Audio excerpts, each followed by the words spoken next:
जय हिंद प्यारे दोस्तों, मैं विनय यादव आप लोगों का एक बार पुनः स्वागत करता हूं आपके अपने YouTube चैनल विनय यूपीपी पे। तो दोस्तों, आज हम लोग पढ़ेंगे नोबेल प्राइज 2023 यानी कि नोबेल पुरस्कार 2023। तो सबसे पहला क्वेश्चन ये आता है कि नोबेल प्राइज जो है या नोबेल पुरस्कार जो है वो क्यों दिए जाते हैं और इन्हें कौन देता है। तो जो नोबेल पुरस्कार है ये स्विस वैज्ञानिक अल्फ्रेड नोबेल की याद में दिए जाते हैं। उन्होंने अपने पूरे जीवन में जो संपत्ति अर्जित की उसी से एक एनजीओ बना दिया और उस एनजीओ के माध्यम से ही हमेशा हर साल नोबेल प्राइज दिए जाते हैं, वो विभिन्न विभिन्न क्षेत्र में। अब वो क्षेत्र कौन कौन से हैं, तो वो कुल 6 क्षेत्र हैं। कौन से हैं?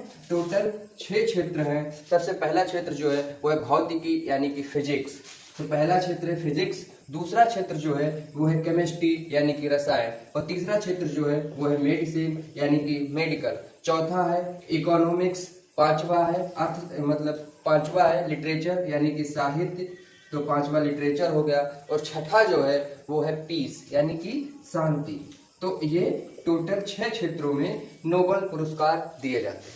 तो चलिए अब हम एक एक करके सारे क्षेत्रों को और इस साल के जो विजेता हैं उनके बारे में पढ़ेंगे।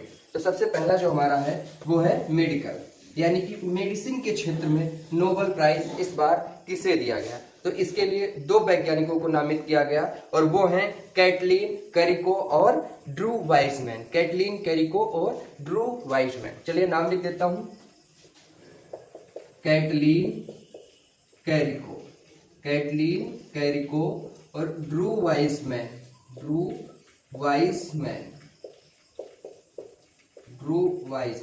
इन 2 लोगों को दिया गया। अब वो किस लिए दिया गया, तो चलिए यहाँ पे देखते हैं। न्यूक्लियोसाइड बेस मॉडिफिकेशन की खोज, किसकी? न्यूक्लियोसाइड बेस मॉडिफिकेशन की खोज के लिए, न्यूक्लियोसाइड बेस मॉडिफिकेशन की खोज के लिए। अब इसका मतलब क्या था, आखिर ये खोज हुई तो क्या हुई, क्यों हुई?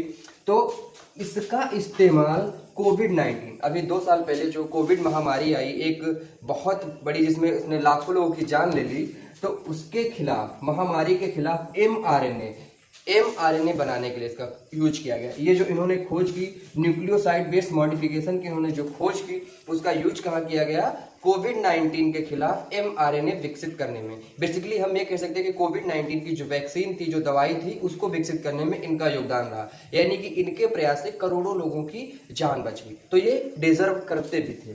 चलिए अब हम दूसरा पढ़ते हैं, और दूसरा हमारा है भौतिकी का नोबेल यानी कि फिजिक्स का नोबेल। फिजिक्स का नोबेल किसको दिया गया? तो इसके लिए 3 वैज्ञानिकों को नामित किया गया। किसको?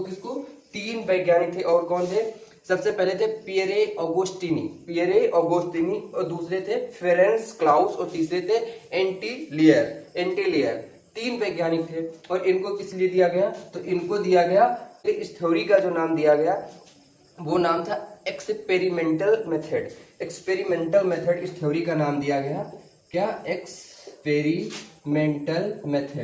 एक्सपेरिमेंटल मेथड इसका नाम दिया गया।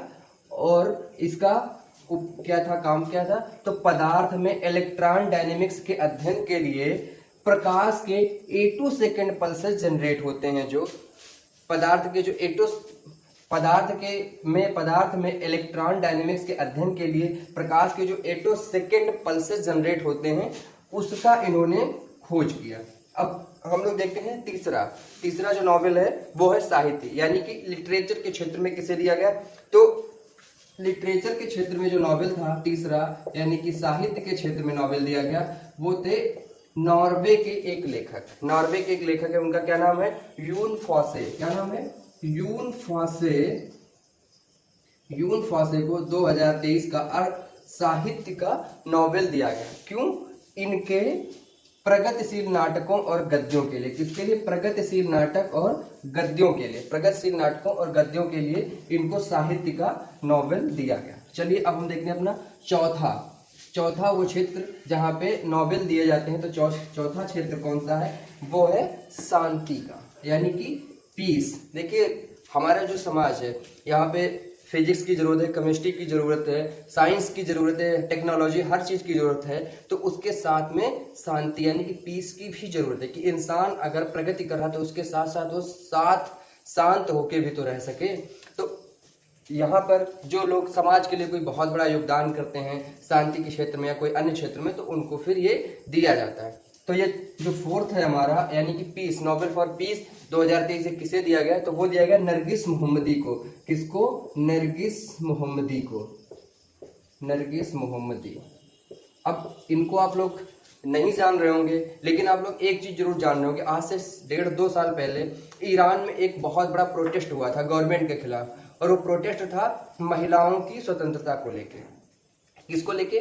महिलाओं की स्वतंत्रता को लेके एक बहुत बड़ा प्रोटेस्ट हुआ था, क्योंकि वहाँ की गवर्नमेंट ने महिलाओं पे पाबंदी लगा दी थी पब्लिक प्लेस पे निकलने में, और भी बहुत सारी पाबंदी थी, और अगर निकलती भी हैं तो हिजाब, ये मतलब सबके लिए कंपलसरी कर दिया गया था कि कोई भी महिला है तो बिना हिजाब के बाहर नहीं जा सकती। तो इसको लेके इन्होंने बहुत बड़ा गवर्नमेंट के खिलाफ प्रोटेस्ट किया था, और आज ये कहाँ है? आज ये ईरान की जेल में बंद है। ये ईरान की नागरिक हैं, जेल में बंद हैं, और इन्हें महिलाओं को लेके, महिलाओं की स्वतंत्रता को लेकर प्रोटेस्ट करने के लिए 2023 का नोबेल दिया गया। कौन सा? 2023 का नोबेल प्राइज दिया गया। अब हम देखते हैं चौथा जो है रसायन के क्षेत्र का नोबेल। रसायन के क्षेत्र का नोबेल जो है वो बेसिकली 3 लोगों को दिया गया, 3 वैज्ञानिकों को दिया गया है। उनके नाम क्या है? तो उनके नाम है मोंगी बेवेंदी, लुई ब्रूस और एलेक्सी एमिकोवा। क्या नाम है? Alexei Emikova, Alexei Emikova, Alexei Emikova, Louis Bruce और मोंगी बेवेंदी। इन 3 वैज्ञानिकों को केमिस्ट्री का यानी कि रसायन का नोबेल दिया गया। किस लिए? इनकी खोज क्या थी? तो इनकी खोज थी क्वांटम डॉट्स की सिंथेसिस और खोज। क्या? क्वांटम डॉट्स की सिंथेसिस, क्वांटम डॉट्स की सिंथेसिस और उसकी खोज, क्वांटम डॉट्स की सिंथेसिस और उसकी खोज। इसके लिए इन्हें केमिस्ट्री के क्षेत्र का यानी कि रसायन के क्षेत्र का नोबेल दिया गया। अब हमारा जो अंतिम है, लास्ट है, यानी कि अर्थशास्त्र का नोबेल। देखिए, जब इंसान हर तरह की प्रगति करता है तो फिर पैसों का भी तो लेन देन होता है, तो फिर बात आती है हमारे इकोनॉमिक्स की यानी कि अर्थ की। तो इसका नोबेल किसको दिया गया? तो इसका नोबेल दिया गया क्लाउडिया गोल्डिन को। किसको?